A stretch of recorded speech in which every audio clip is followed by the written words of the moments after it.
Hey, there we are. Hey, that's us. All righty. Good evening and welcome to Meet the Author. I'm Penny Manson, and it is my pleasure to be spending some up close and personal time with Terry Shepard.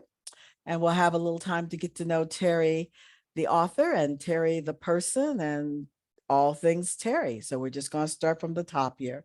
So, according to the website, tonight Terry is going to discuss Chasing Karma, the third installment of his Jessica Ramirez thrillers.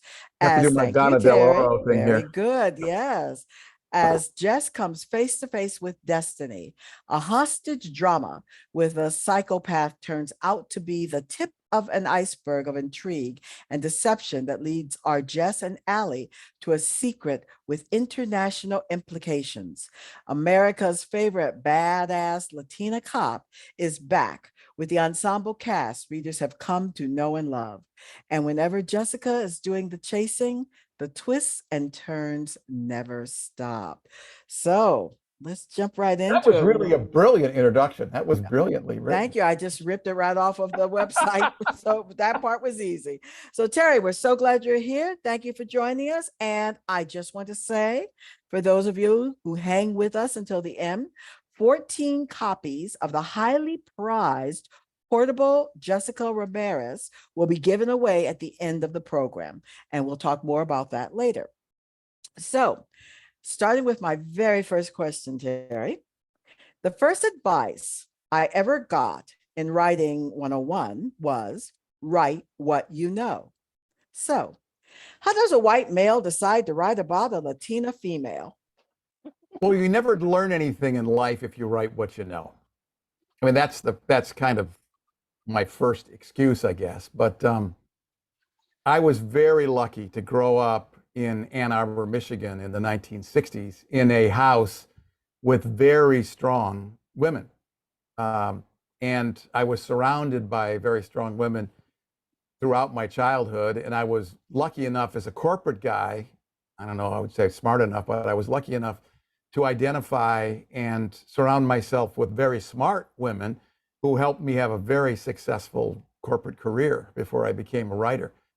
And in that corporate career, I think the thing that I really loved most and felt like my purpose in life was all about was to open doors for people who might have had doors closed to them in the past. And that, again, as part of my Ann Arbor growing up, we had a house that was filled with a rainbow of people of all, points of view, all colors, all preferences, you name it. In Ann Arbor in the 60s, they were around. And my parents were both educators, so they were in our house. So that was part of the thing when I got out into the real world and realized that there still was preconceived notions about what people could and couldn't do because of their gender, their race, their background, their economic status. I made it my mission to try and break those doors down. And that became kind of the purpose of my life. So when I left the corporate world, I kind of felt like I was at loose ends and I really didn't know what to do with the rest of my life. And luckily I had a very good shrink who said, well, you can create your own world, go out and do in fiction what you did in fact. So Jess was based on a real person, a friend of mine who was a 25-year Latina cop at kind of the dawn of the time when women and minorities were becoming part of law enforcement agencies. She did not have an easy time. Many of her stories did not have happy endings. And part of, I think, our mutual therapy was she would tell me these stories and I said, let me rewrite the ending so you win. What do you think about that? And that's how Jessica Ramirez came to be. Wow. Okay. So, um, that's interesting interesting path that took you to where you wanted to be anyway.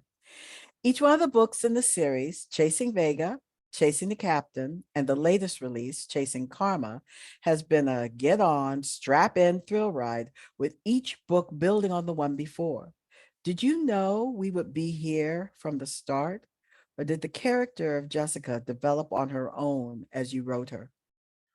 I really had, I had one idea at the beginning of this whole ride, and I wrote basically a scene. I wrote the opening scene in Vega where Vega dispatches her first bad guy. And even, you know, Vega was a woman doing the wrong things for the right reasons for most of the story. Her thing was she killed guys that got away with murder. And I think that was part of the challenge for Jess in chasing her down, was that she could identify with what was happening. But I wrote that first scene where she drugs and tosses a guy off the cliff in the Grand Canyon, and I wasn't sure where it was going to go from there. And I just kind of let the story grow. There were many points in Vega where I wanted to quit, where I didn't think I could get it done. And these people appeared out of the woodwork. I don't know where they came from. And many of them happened to come from capital crimes in the West Coast. So that's how I got involved with capital crimes, was through those friendships. And it's turned out to be one of the highlights of my life. I have this new West Coast family, and my wife likes to say, I live on West Coast time now because that's where you all are. But I had no idea where the story was going. It just kind of went its own way. Well, it definitely has been a win-win. I think all of us in capital crimes feel that we've been enriched by your presence as well. And it's nice to know that you may have gotten one or two things in exchange from us. So that part is really great. But I want to know, do you share any personal traits with Jessica? You know what? I am probably more the computer nerd, the guy who runs the computer center at Paloma University. I mean, he is an homage to another friend of mine. He's a real person. A lot of the people in my stories are real people. This guy let me use his name, but we're a lot alike. We're kind of the guys that work in the background. I grew up fighting introversion. My preference is, the pandemic was wonderful for me because I didn't have to see anybody in person. I could just hang out in my office. But one of the things I learned very young was, if I was ever going to be successful, if I was ever going to get a girlfriend, if I was ever going to have meaningful relationships, I had to learn some extroversion. And so that led me to broadcasting. When I was 14, I marched into a radio station and got a job there. I rode my bike to my shift for most of the first 2 years before I got a driver's license. And I learned how to be an extrovert through becoming a radio announcer. And that led to the rest of my career in telecommunications in the corporate world. And it's an act that I do very well. But Colleen will tell you that when I'm done, I'm done. So at night, I love nothing more than to pull up a book, turn everything off. I don't watch TV, and just retreat into introversion. It's my favorite place to be. So you go in and shut down when you get to the end of your list. But so basically what I think I hear you saying is, in addition to being a writer, you're also an actor. Yeah. I mean, I think we all do that to a certain extent, don't we? I mean, we have this superhero suit we put on during the day to get through it, and we hope that people don't find out what or who we really are, because at least in my case, and in a lot of people that I've shared this with agree, we all have an unworthiness gene that kind of drives us.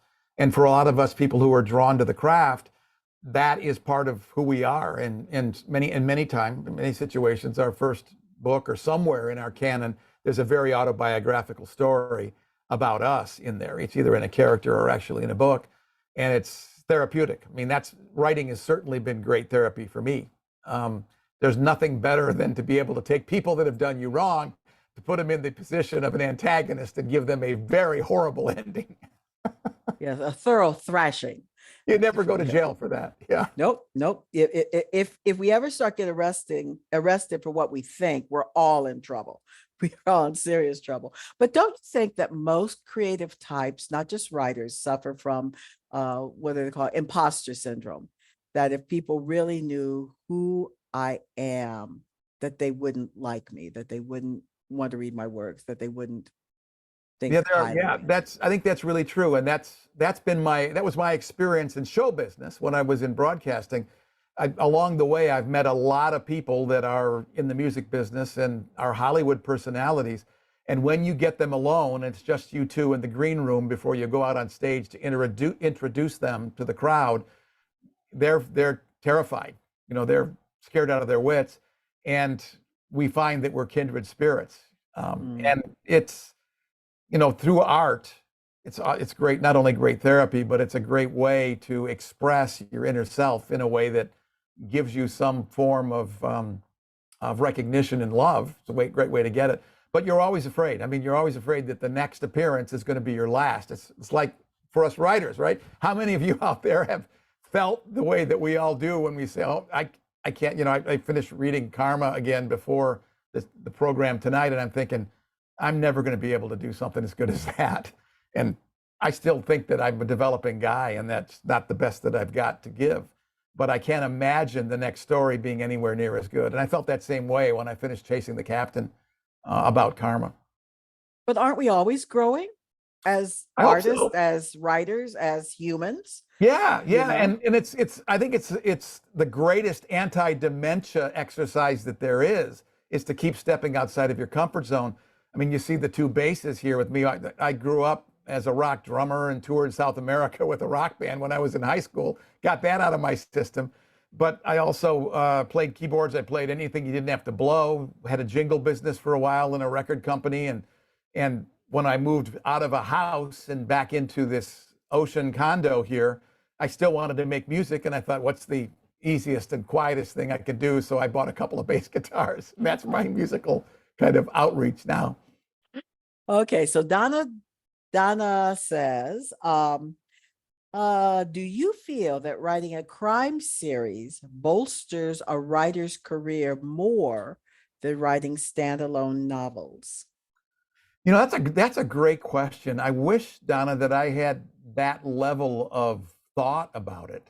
I just kind of I needed something to do to give my life meaning, and creating Jessica and her kind of world around her was that.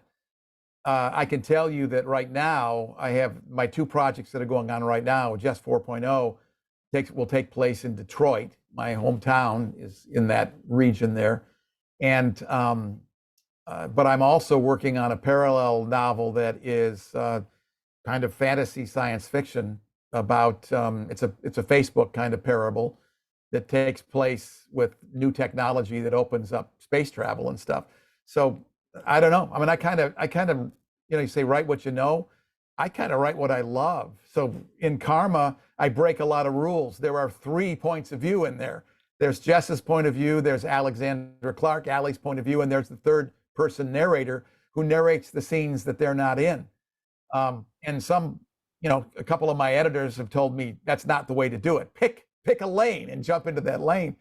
But some of the most fascinating authors that I enjoy reading break all those rules. They just write the way it feels. Mhm. And for me, the writing's the thing. I'm certainly not making any significant money at it, but I am loving the craft, and so I'm trying to do it in whatever way feels good. Yeah, I think as long as you're having fun, isn't that ultimately the name of the game? You could probably do something else and make a lot more money, but would you be having as much fun?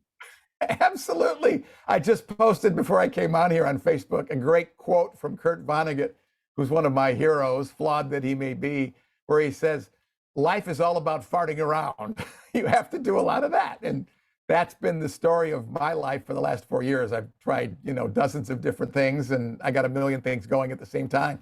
But I'm just trying to have fun. You one of the comments in the chat said, I have a plaque on my work desk that says, if you were in my novel, you'd be dead by now. Yeah. And Karen says you probably have that in your merchandise. Yeah, well, Jessica does have a coffee cup that says, you better see it my way because you're going to eventually anyway. And that's a great seller among the female readers in my audience. They love Yeah, that. yeah. This is really, really true. So, okay. What inspires you? Well, I'm gonna back up and say, when did writing become a passion? And when you were a kid, is this what you saw yourself doing? Never. I was very lucky. We all have people that cross our paths in life that open doors for us. And I was very lucky to have an AP English teacher in high school who gave me the confidence to think that I could write. And that class, we did a lot of writing, and I learned to love the craft there.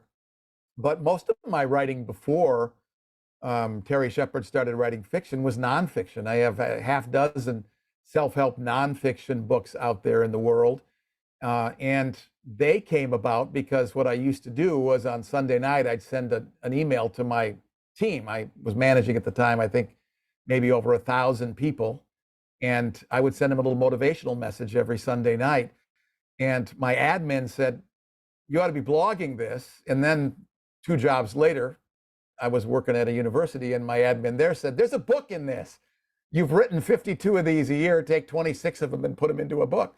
So that became my Pass It On series, which was nonfiction. But writing fiction is a lot different than writing nonfiction, and I had to learn how to do that. And that was part of the fun, was surrounding myself with that team to help teach me how to do it right. So what inspires you to keep, as my friend James Latwell says, riding the pine, getting up every day, putting your butt in the chair and writing? What inspires you to keep on doing it? I'm wishy-washy about it, to be honest. I mean, there are some days where the things that are on my to-do list just don't appeal to me at all.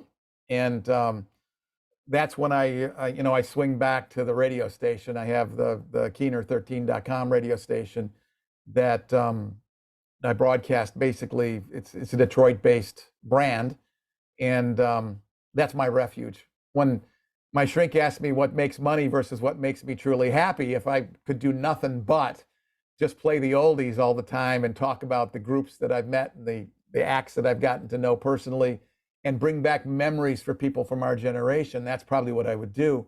But I'm grateful for the diversity of activities, because my fear is if I went back to that full time, I wouldn't enjoy it as much. There are questions. Says, do you find it difficult to write from a female point of view? You know, Mel Brooks, when he got the Humanities Award from President Obama, addressed that. And he said it in a way that really resonates with me. He said, in each of us, there are hundreds of characters. We have a part of everybody we've ever met who becomes part of us.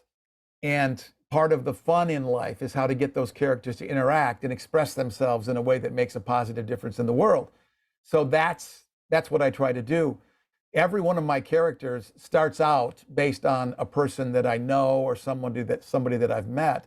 And once I decide to make them part of the cast, I do a huge deep dive into research, and I try and live with those people for enough of a length of time to at least understand how to give them a voice. There's no way that any of us can truly become or understand the path another person takes, because we aren't living in that body. But we can walk with them, and we can understand and develop empathy for their journey and value them. And that's the joy for me of writing, is that each one of these characters, the highest compliment I get is when somebody recognizes themselves in one of the characters. Like all of my lesbian friends that write to me and say, how did you know that about me? When you wrote Alexandra, she's me. And how did you find out that stuff about me? Well, it's an observation over dozens of friends like that became an amalgam of a character. And I take that as a high compliment when I can give that kind of authenticity to it. By the same token, I have great friends, especially cop friends, who tell me when I do stuff wrong. Like I'm reminded all the time in Vega that Glocks don't have a safety. When you pull the trigger, it fires. There's no thing that you can flip that turns it off. And those are the little details that guys like James Latwell and others, that my friends, help me make sure that are accurate enough so that people are willing to suspend enough disbelief to be able to enjoy the story. That's great. Question, would you ever consider a mystery/other genre mashup? If so, what genre would you smooge mystery with? Smoosh? Wow. Well, I would probably do that with romance, just because romance is a very uncomfortable genre for me to write. And I have written in that space. I did it on a bet, and it's under another pen name, but it's ended up financing Jess's career. The 2 books that I have out there under that pen name generate more revenue than everything that I've ever written otherwise put together. And I found out writing basically is like a board game.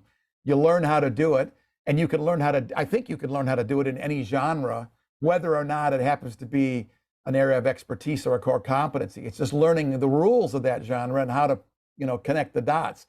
And I love puzzles. The thing that is a problem for me is that my natural ADD, once I figure something out, I'm not interested anymore. That's why I don't fly airplanes anymore. I've flown them all. So now I know how they work, and I'm not interested in it anymore. But that would be an interesting thing to put a couple of genres together. And I think mystery and romance, I would love to learn how to write cozies, because there are some wonderful cozy writers in capital crimes out there that do a fantastic job, and I love reading their stuff. Yeah, yeah. So I have a feeling somebody's Googling Terry Shepard and looking for your self-help book. So how many pen names do you currently have? I have 3 that are active. And I'm guessing that the self-help books are under a different name. Yes. Yeah. And it says, so how did you choose your pseudonym? You know what? It turned out that there was a .com available for it. That was the bottom line. And the first name is an homage to a former girlfriend who I still admire very deeply. And the last name turned out to be, something that worked with it. So, and there was a .com out there, so I was able to get it. And I'm surprised, one of the things that does surprise me is how many .coms there are available out there for people that I know that could get that. I mean, pennymanson.com is probably available someplace. Did we get that? We got that. You used it. You got it for me. Okay, Thank you very much. Thank you very much. Because I would have been really upset if somebody else had taken pennymanson.com. Well, and you also have a huge cameo in Karma. You're one of the stars in Karma. Which reminds me, have you always sprinkled your friends and family in your book? Yeah. From the beginning, I always have. So in Vega, there are several people in there who are direct. They're people that I work with in the corporate world that inspired me. And then when Captain came around, and as I started to think about the characters that I was filling in the cast with, there were real people connected to many of them. And I always try and reach out. I always reach out to them beforehand and say, look, is this okay? Mo Gerhardt, the guy who plays the wheelchair-bound MI6 executive director, is a real person. His book, Life in an Electric Chair, is a must-read for anybody that's interested in understanding how a person with disabilities can not only prevail, but just thrive and have a fantastic life and do amazing things that nobody ever thought possible. And I wrote to Mo and I said, hey, I want to give you a cameo, but this is where the characters kind of took over. Mo's character was so powerful that he actually ended up taking over the entire 3rd act of Karma.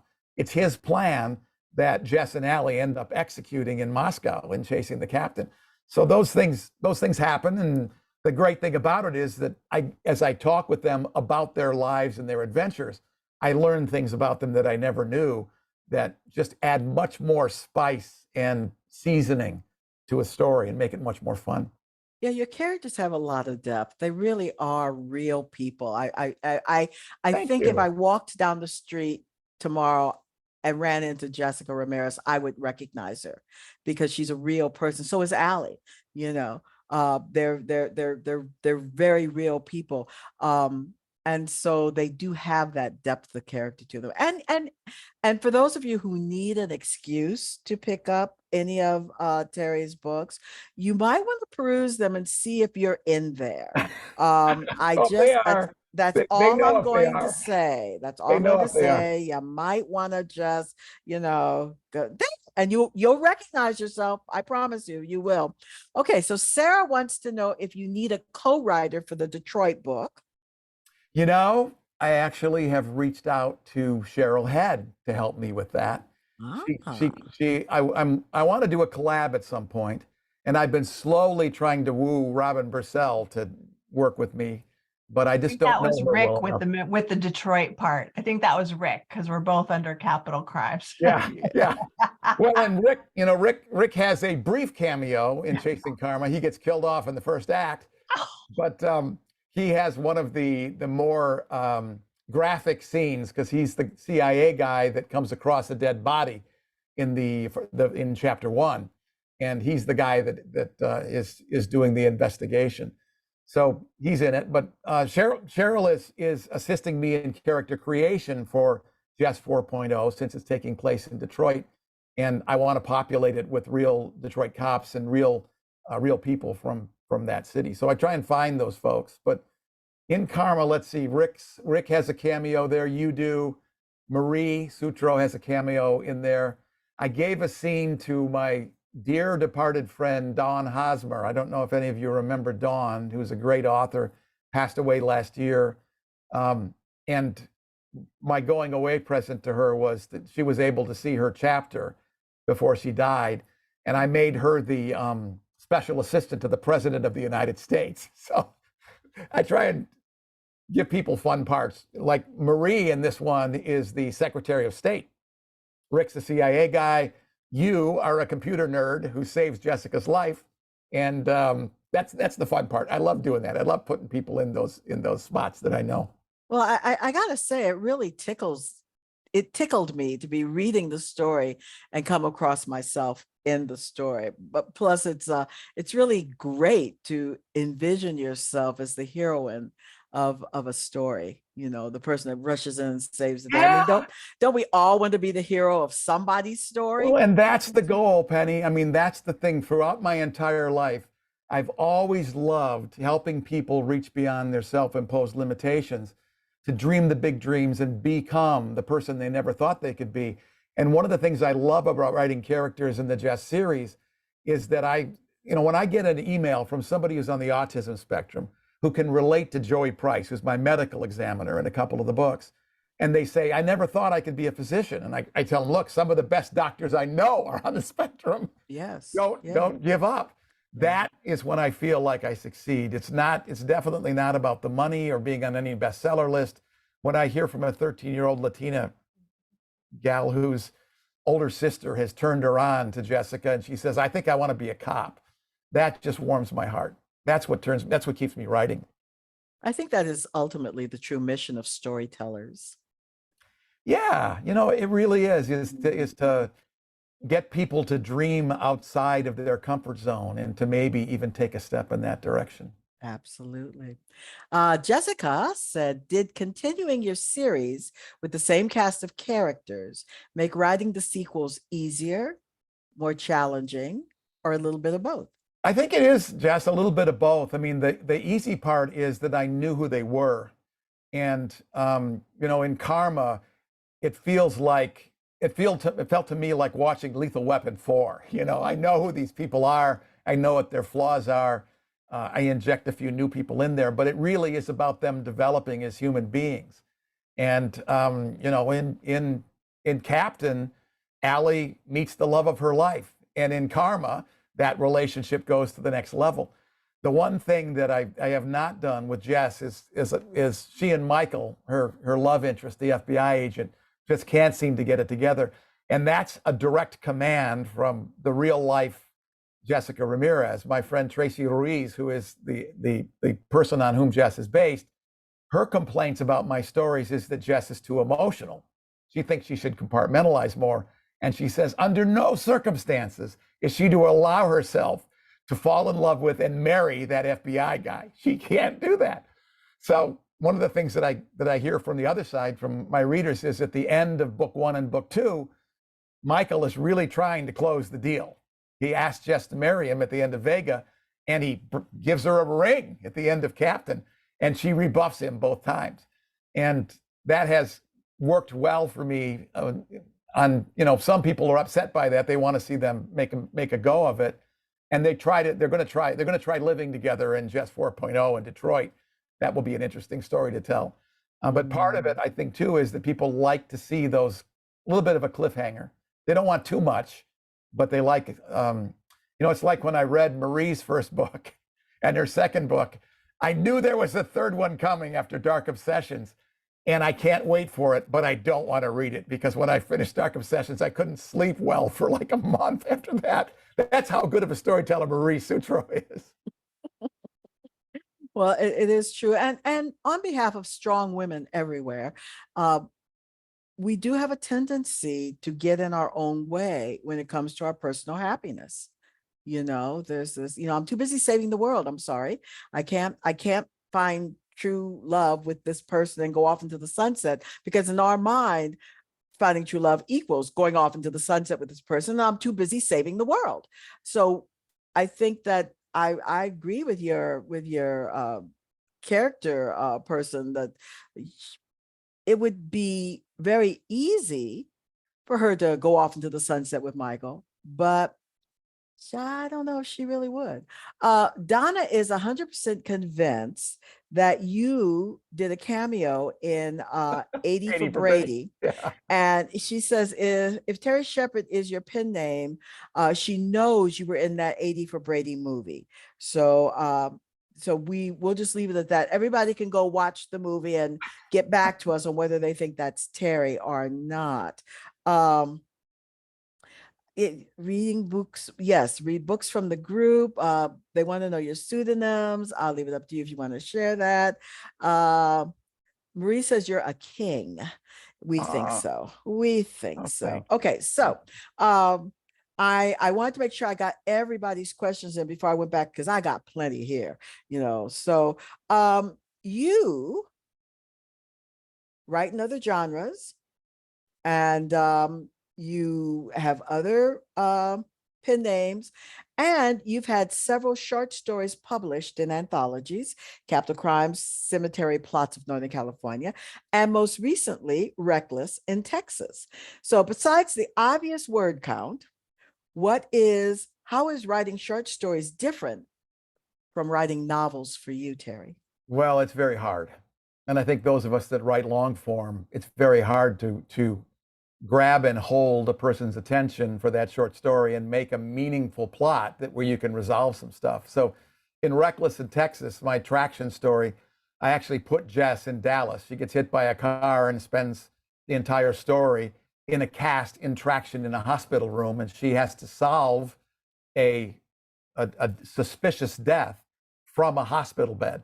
And that's the ultimate locked room mystery, when you can't even get out to do that. I love those kind of things. And thank you, Barb Goffman, for the editor of that collection. She turned what I thought was a fair story into a very good story with the changes that she suggested. And that's part of I think the secret for me of my development as an author is the people I surrounded myself with. One of the things that I've always done in every endeavor is I try and imagine the best people in the world who are doing it, and I reach out to them. So when I became an author of fiction, I picked my four favorite authors, which were Dan Brown, James Patterson, Megan Abbott, and Alison Leota. And I wrote them each an email, like out of the blue. And I said, look, I'm not a fanboy. I'm going to be 65. I'm reinventing myself. Would you tell me one thing that I should be thinking about if I want to write? And to a person, this is what really drew me to this community, was they all went well beyond that. Patterson sent me an outline to one of his books. Dan Brown read a chapter. And Megan and Allison helped me fact check. I was really afraid about writing women as a man, and they were very, very helpful in helping me understand how to do that, because they write men as women. So they said, look, this is no different than what we do. You just have to do your homework and give your beta readers, make sure you pick the right beta readers that will call you on the things that are your wrong preconceived notions. And then you get to decide whether you leave them or change them. So that's what I did to start out, was with the four of them. And then I hired Dawn Alexander as a story consultant to help me with plot and structure. I have four different editors that I use depending upon the pen name and the genre I'm writing in, and and where I am in the story. I'll have one that's developmental. I have one that's a kind of a copy editor, and then I have a final proofreader. So my books cost me a small fortune, each one of them, once I'm all done with them. And then there's the cover designers. Bobby Mars did the original covers for Vega and for Captain. For my kids' stuff that I've written, Karen Phillips, the beautiful, talented, gifted Capital Crimes, Karen Phillips, has done a cover or two for me in that space. So what I try and do is find the smartest people in that particular area of expertise, and I listen to what they say, and I try and learn from them. Uh, Well, and that's one of the things I've noticed, though, Terry. You are amazingly generous with your Oh, sharing the praise when, I mean, Karen, and we all do adore Karen. We think Karen is amazing and does fabulous covers, and we can't wait for her book signing in I think it's in April that's yes. coming. We're all Yeah. excited for that. But you make it a point on Facebook, in your interviews, whenever you're speaking, it's like you share the wealth. You share the wealth. And I think that is really a neat thing. And yes, it is a wonderful thing about this community, but it's also a really wonderful thing about you. You're very generous with sharing the praise and bringing other Well, people on. It's like, it's a very good marketing strategy. My social media strategy, I only talk about two things. I'm either giving love to somebody else or I'm promoting what I wrote. I don't talk about politics or religion or any of that stuff. And quite frankly, I moderate the comments on that I get on my posts. And if somebody wants to stray too far into something that might be, controversial or political in any way, I just hide it. I mean, they still see it, but I hide it from the rest of the world because that's what we're here to do. I think that we're all here put on the earth to alleviate suffering. It's a very Buddhist thing to say, but that's the belief that I grew up with. And another way to put that is we're here to make the world better for others, one person at a time. And that's what I try and do in life, and that's what I try and do in the craft. well, okay, so let's go back to some of the other things that you do. How many instruments do you play? Anything you don't blow. So keyboards, guitars, drums, basically are the things that I play, and I've played all of those in bands at some point or another. Mhm. Okay, and you're a disc jockey, WKNR Yes. Yep. Keener13.com. You got it. Uh, Yep. since when? Well, I started in radio at age 14. The original Keener, which was the station that I grew up listening to, was dead by the time before I graduated from high school. It went off the air in 1972. But my best friend, Steve Schramm, and I created Keener13.com as a tribute website 22 years ago. He was between jobs. He came down to visit me here in Jacksonville. We had this big house that I just created. I just had a huge payday from a company that I was involved with that went public. And he and I stayed up all night playing our 45s, and we said, it'd be really cool if we could create a tribute to Keener 13. And that turned out to be the way that I got to meet all of my heroes, my Keener heroes, and launched a second radio career for me. And I've had a chance as a result of that to voice movie trailers, to do a number of commercials, to do some television and film, Donna. I ended up, for a while, I actually owned a record company. I started a record company to help people who couldn't afford to do CDs to create their own music. And I did that for a while. But I keep coming back to radio because that's where my love was. That's the soundtrack of my life, is the music from the 60s and from 1961 through right before disco. I mean, I was a DJ through disco. And there are some tunes that you'll hear on Keener that have disco feel to them. But most of the stuff that we play over there is aimed right at our age group. So, one of these days I hope to get Craig on the air over there, Penny. That would be great. Well, you keep asking him. One day he's going to say yes because he does have a good radio voice. That is He true. does. But He's a great broadcaster. Absolutely. And he's And I got think chops. Yep. I think he would enjoy doing it too. But if I remember correctly, you had plans at one point to use Keener in a way that would ultimately help your hometown. Can you remember Yeah, that's what still on the back burner? we're treating it as Keener 13 right now, streams worldwide, but it's very Detroit centric. The goal with Keener is to promote the good things about the city of Detroit and the state of Michigan. And if there is a business model for that, it'll be very much like a public station. There'll never be any commercials on it. And we run it very economically. But my goal is to have people of vision who want to connect with boomers who still have billions of dollars to spend in philanthropy to connect through Keener 13. So if you listen to Keener any time of the day or night, I'm always promoting what's going on in town. There are things that are targeted specifically at our age demographic of things that we can still do to make a difference and have fun.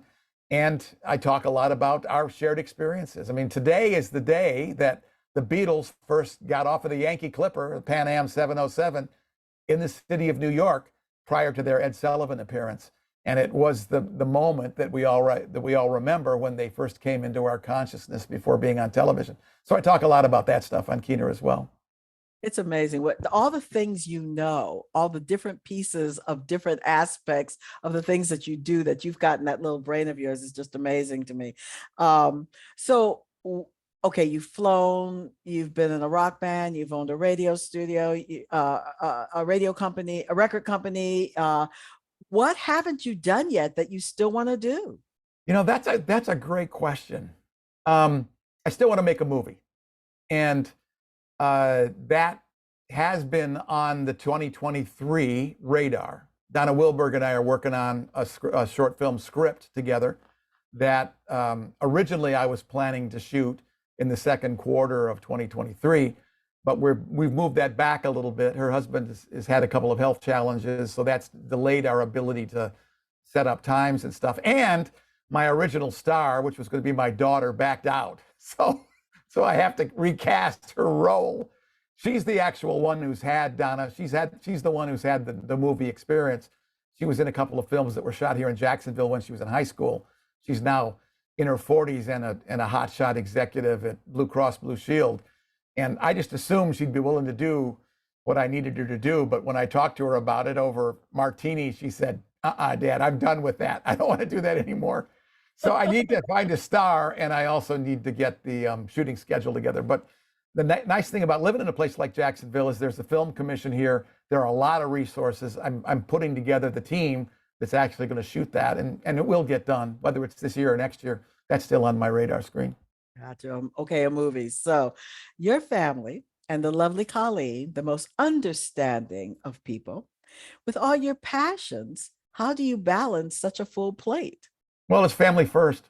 I mean, that's the first thing. When we moved down here, the only reason we're living in Jacksonville is because that's where our kids are. Our favorite place, and I lived a lot of places. During my brief Air Force career, I didn't stay in for life because I didn't want to move every 2 years. But when I was a corporate guy, we lived in 10 different states, 13 houses, and 40 plus years of marriage. So we have moved around. Our favorite stop was Albuquerque, New Mexico. We loved New Mexico. We'd be living there today if that was our choice. But proximity to the grandchildren has been the key thing. And two things are at the front of my priority list. Throughout my career, every Wednesday night, everybody who I've ever worked for knew that Wednesday at 5, I was out of there. It didn't matter if the president was in town. I never stopped doing the things I did to win my queen in the first place. And one of those things is every Wednesday night at 5 o'clock, we're on date night for the rest of the evening. And then the other thing is that the family comes first. So today, for example, Tuesdays, Hudson plays football. So if you're on Facebook, you know that every Tuesday, I'll post some shot of him making a great catch or something that's happening with him. And I'll drop everything to go out and pick up my granddaughter Juliet from dance or whatever they need me to do. Friday night, we're hanging with the grandkids, and that's the real joy of our life. And even in my corporate career, I never forgot that all the work that I was doing and all the sacrifices that I was making was for those magic moments with the kids. And I tried to make sure I was available for as many of those as possible. Wow.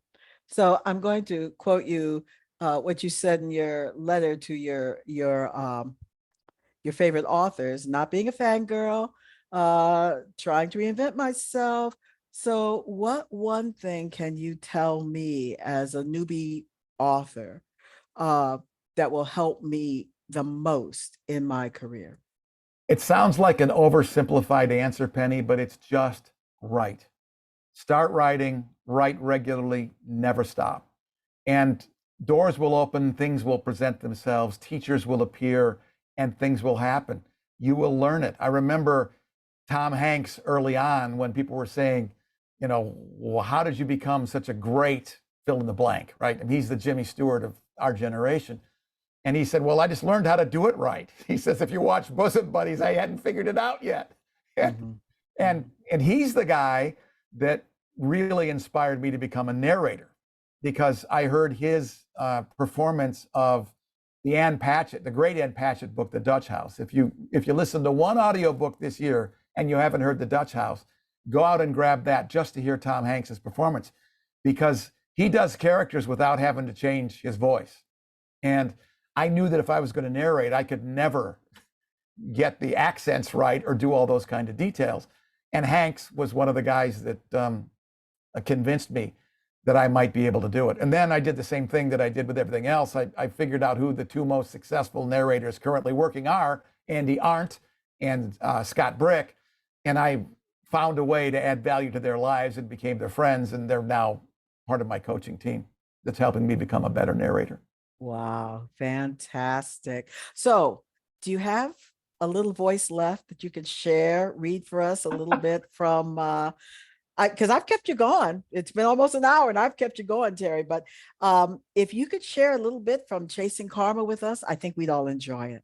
So I asked Colleen what to share, and she said, read the part where Penny saves Jessica's life.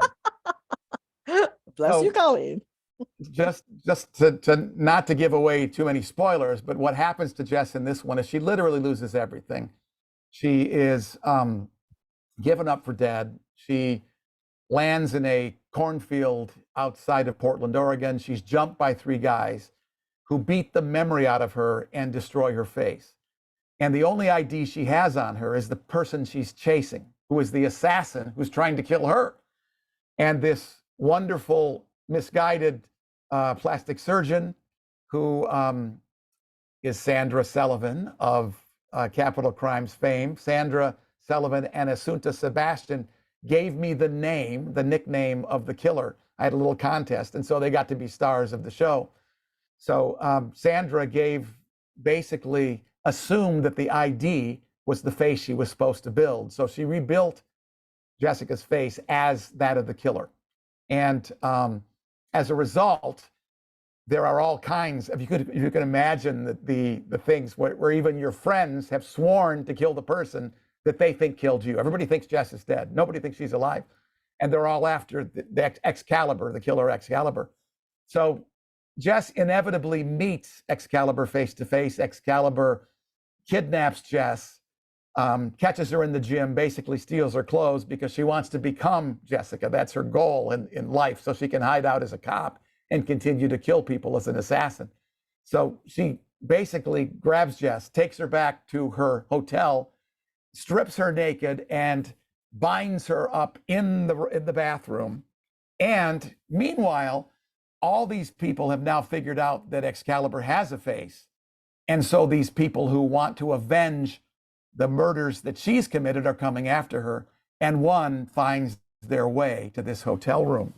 And Jessica meets him and eventually also encounters Gina Manson, who is Penny's pen name in this story.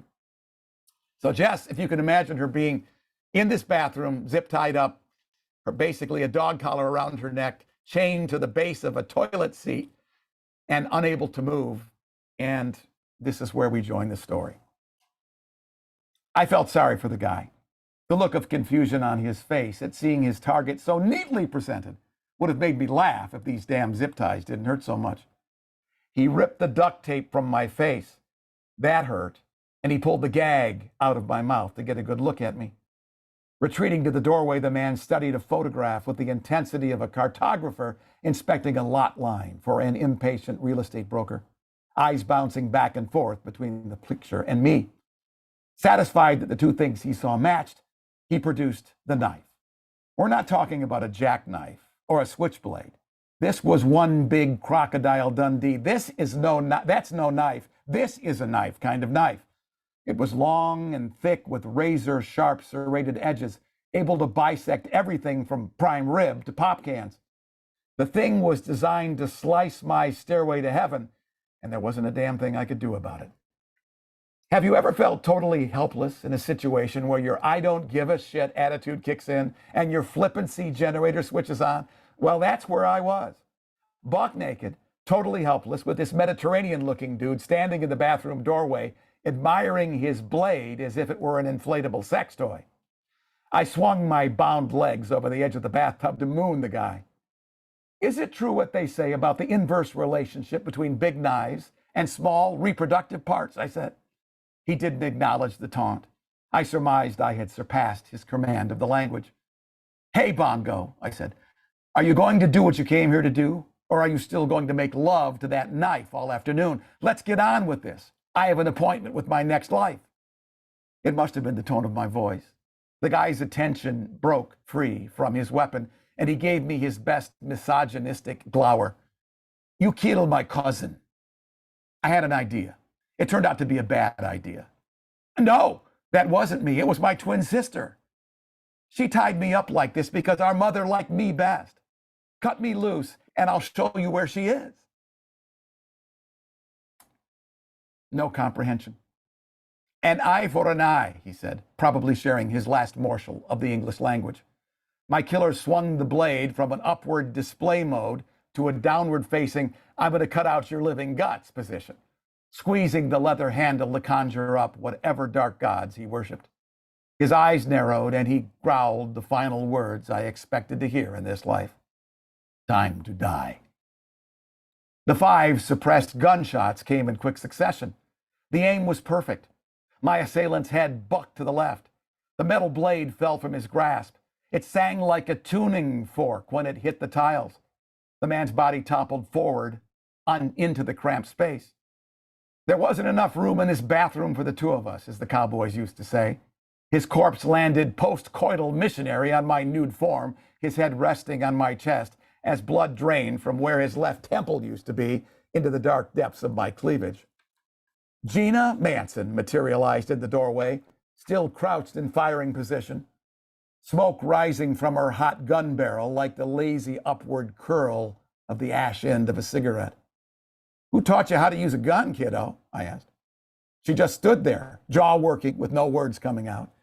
It occurred to me that the image of the two of us on the floor must be the stuff of post-traumatic stress. First time you killed someone?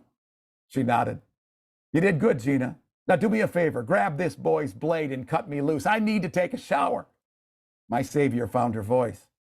Make it a quick one, Detective Ramirez. Your twin is lunching with Agent Wright, and I think they both know who's who. Great job, Penny. Oh, yay, Thank yay, you for saving my life. Oh, thank you, Terry. Well, personally, I think Gina Manson rocks, but that's just me.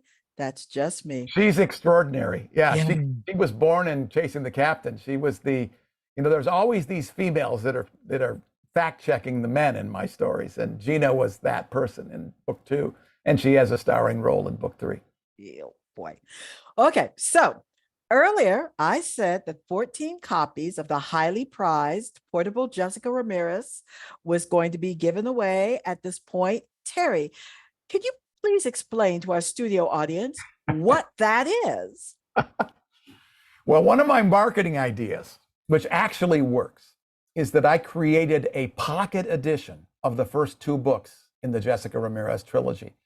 Chasing Vega and Chasing the Captain are available in pocketbook form. They're not really available. I only had 50 of them made the first run. I think this is the second 50. But what I do is whenever I travel, I take a book bag with me and I give them to flight attendants. And they're a custom version specifically for them. And I ask the flight attendants to do 2 things. One is, if they like it, to leave a review on Amazon for one of the stories. And the other is to give the book to someone else. And I can actually track sales to my flights when I hand those books out. So I have a few left. I got 14.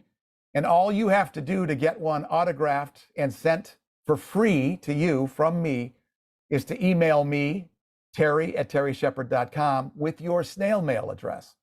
And I will send you that collector's edition pocketbook of the portable Jessica Ramirez. So there you go, you guys. Get First on those. 14. Yep. Start pounding those keys now, because the first 14 snail mails that arrive at terry@terryshepard.com will receive a free copy.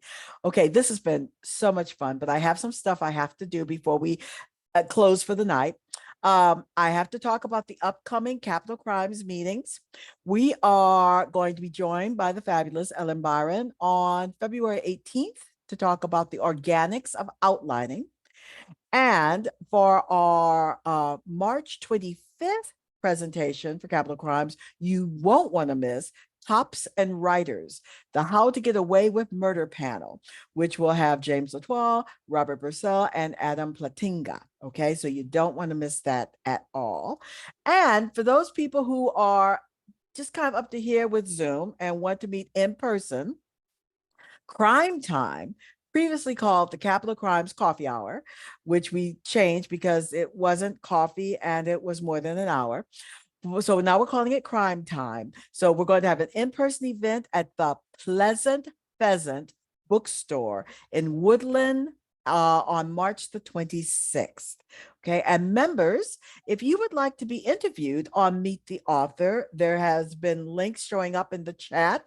Just go ahead and go to our website, www.capitalcrimes.org, and fill out the form, and you could be Terry next time we do this in April. So I did everything, 803, pretty good for me. I just want to say thank you, Terry. This has been a lot of fun. I really enjoyed talking with you and sharing all about you with everybody who chanced to join us today. And for all the rest of you guys, thank you for joining us here on Meet the Author. Stay safe, keep reading and writing, and we'll see you in April. That was really good, Penny. Good job. Cute. I'm willing to hang around for a few minutes if anybody wants to. Yeah. open up. Any questions I didn't ask? Now's the chance. Now's your time. We're just hanging out, but I'm done. So I had such a blast coming out to the West Coast, the Capital Crimes West Coast thing for my Team Tory visit when Tori Eldridge and I hit what we hit. Penny, you were with us, but we hit 5 bookstores. We did. We went to Underground Books, and you got to meet the fabulous Mama Rose. Yep. And then, of course, we went across to Richard's favorite pizza place in Oak Park. That was a good time. Capital Books. And on Broadway, and then we went to Capitol Books in Davis. And gosh, I know, we ended at Facing the Book. Yes. That was the last stop. That was so much fun. That was a good time. That was great. And if you're, ladies and gentlemen, if you're going to BoucherCon and you're a Capital Crimes member, we will be having another dinner fest there like we did at BoucherCon in Minneapolis last year. That was a blast. Guys, seriously, if you're in BoucherCon, let us know, because that was a good time, a great party. So we had so much fun. You don't want to miss out on that. Don't want to miss out on that. So good time. So I had no idea that you also flew planes, Terry.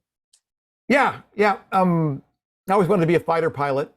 And when I promised my wife I would not continue as lifer in the Air Force, she agreed that I could take lessons. And I learned to fly everything rotary and fixed wing that there is. But as I figured out one, I would want to go to another. And finally, except for turbines, I'd flown them all. And Wow.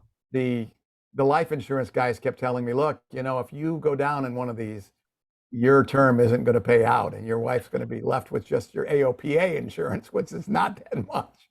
Ooh, So, ooh. and the guys at work finally said, you can't, because I used to fly between locations because I had a big area to cover.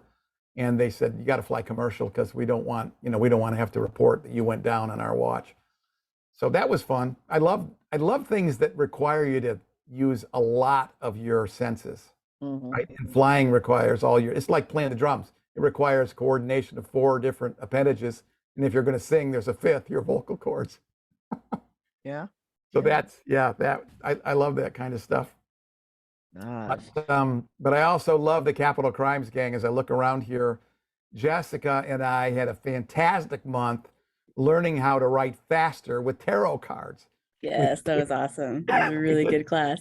Yeah, we did Lisa Kessler's class, and that was terrific. Let's see who's still here. Feel free to unmute yourself and show your videos.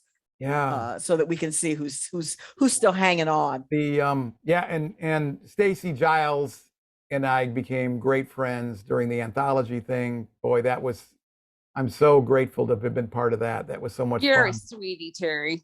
Well, you're the best. It was we had many heart-to-heart chats about life and all kinds of stuff during that adventure and afterwards. It was wonderful.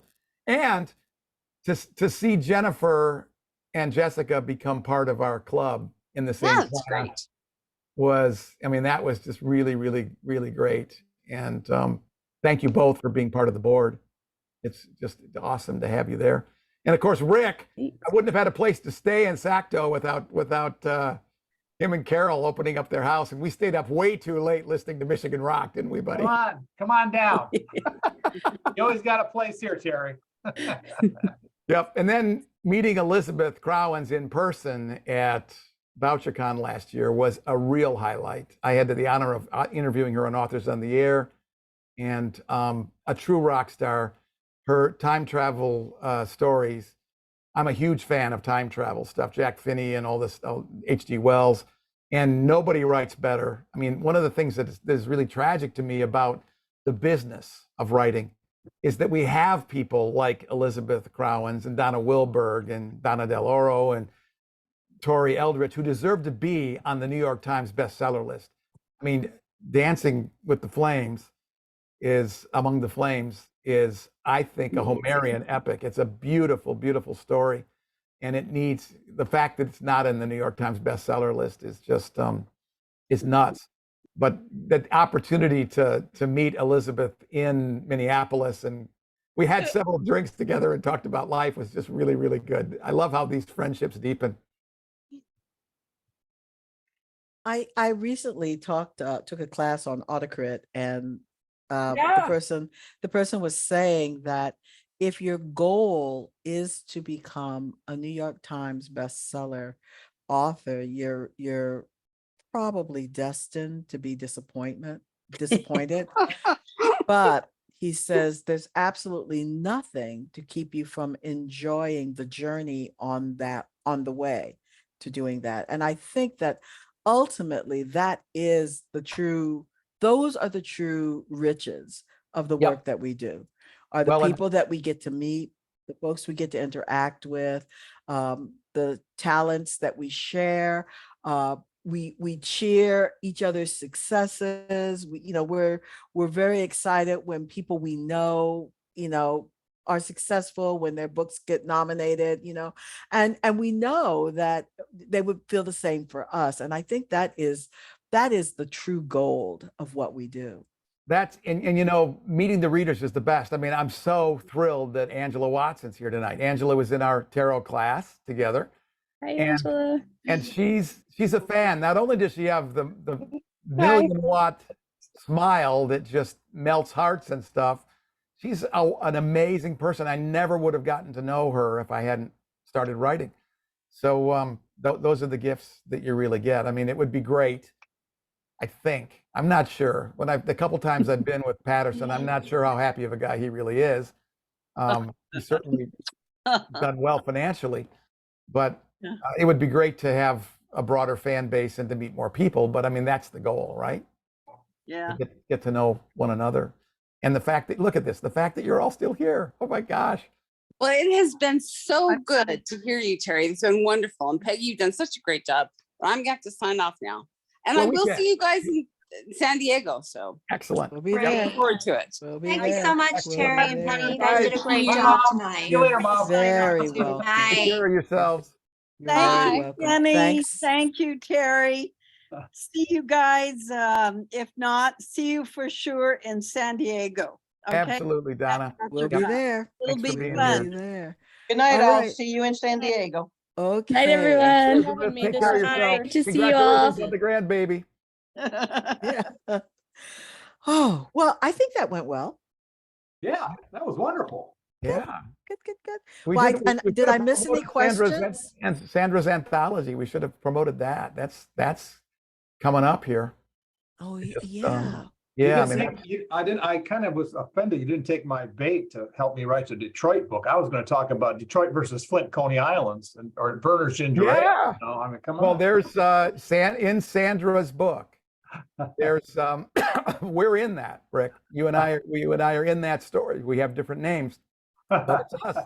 And we're at the Coney Island place. We solve a mystery there. There we So go. yeah. And All right, Hartford, well, 20 minutes later. Thanks, Sarah, for putting in the link for the Yeah. for Terry's book and for the next form authors, yeah. for other people to do get to know Wow. the author. And I when I was putting my questions together, I wanted to provide a fuller picture than just talking about the author, because it's meet the author. So it's beyond the book that we're currently promoting. And of course, Terry's so easy because he does thanks to his ADD, he does so many things. There were so many things to talk about. And I wasn't sure how many people, who haven't ridden around with us on book tour have had the opportunity to get to know all of these things. I mean, like, I didn't know you flew. There's so much that you're a disc jockey, and that you have a radio station, and that you're doing audiobooks, which I skipped over. I didn't get into the audiobook thing, but you touched on it, that you're writing, and that you've got all these different genres. And that you've written self-help books, and because I think that's very easy. I mean, we know that you are a social media guru. Everybody knows that. And that you've written the Jessica Ramirez books. Everybody knows that about you. So I didn't want to focus a whole lot on that, even though, you have a new book out. So I thought by bringing it back at the end to you reading from the book would be a great way to kind of bring it back full circle. So I hope that was okay. This was great. I mean, I'm actually writing a nonfiction book about how to be a podcast guest and how to be a podcast host. And Penny, I mean, I'm so glad you're doing Authors on the Air now, because your prep was perfect. And I think you made all of us that were here feel welcome. And that's great. Well, for me, I looked at the participants, and I was looking to see if the numbers started dropping. That's when that's when you started with 32 and now you're at 25. Okay, you're losing them. Yeah, well, that's not your fault. That's always the guest's fault. No, because I think a good podcast host can make anybody sound interesting. It's a matter of finding the right question that gets them going on what they want to talk about. Yeah. Well, and the fascination, I mean, this is one of the things that both you and Craig are fascinated with people. And that really shows, and you're good listeners. I mean, that's a lot of podcast hosts forget, unless the podcast brand is the host. And there are some that are. But I think most of them, it's about the guest. And if it is about the guest, then the host should just shut up. Yeah. I go in and I post-produce every one of my podcasts to shorten my questions, because the thing that drives me nuts is, and you guys have all heard this, right?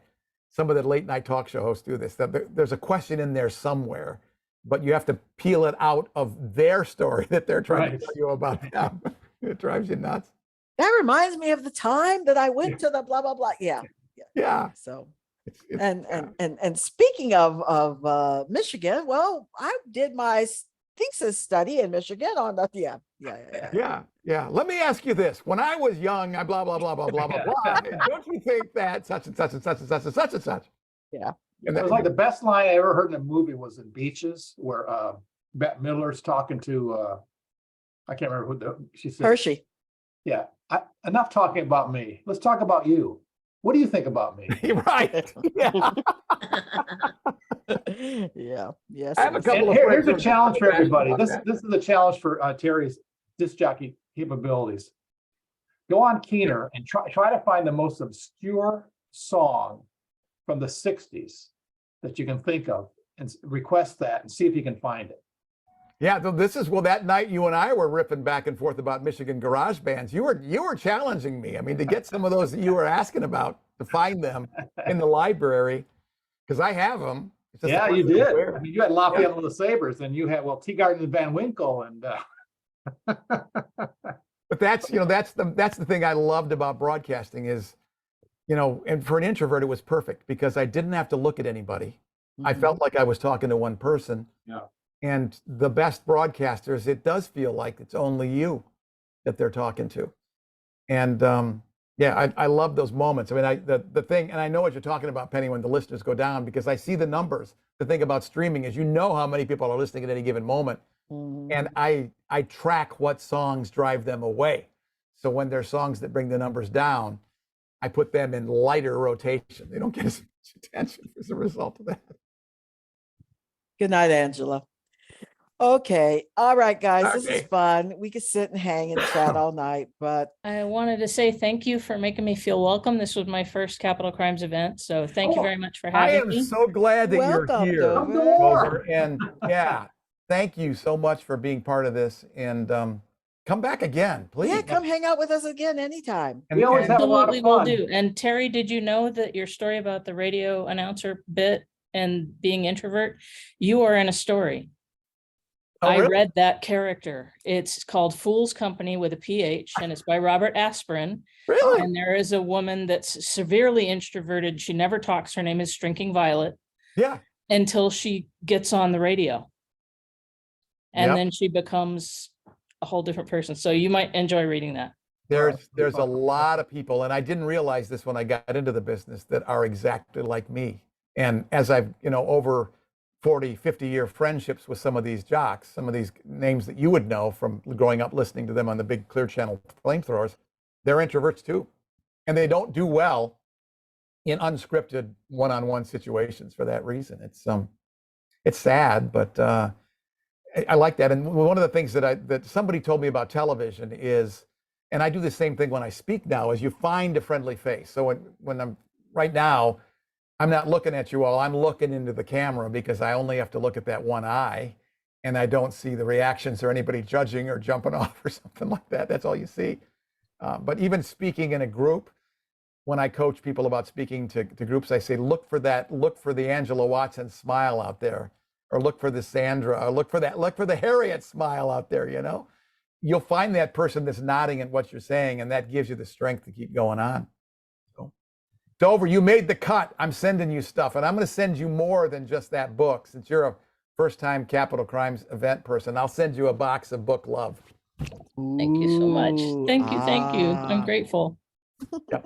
My pleasure. Great. Thanks for joining us. Okay, folks. Well, I'm out of here. Everybody, thank you for sticking around and chatting with us. This has been, such fun.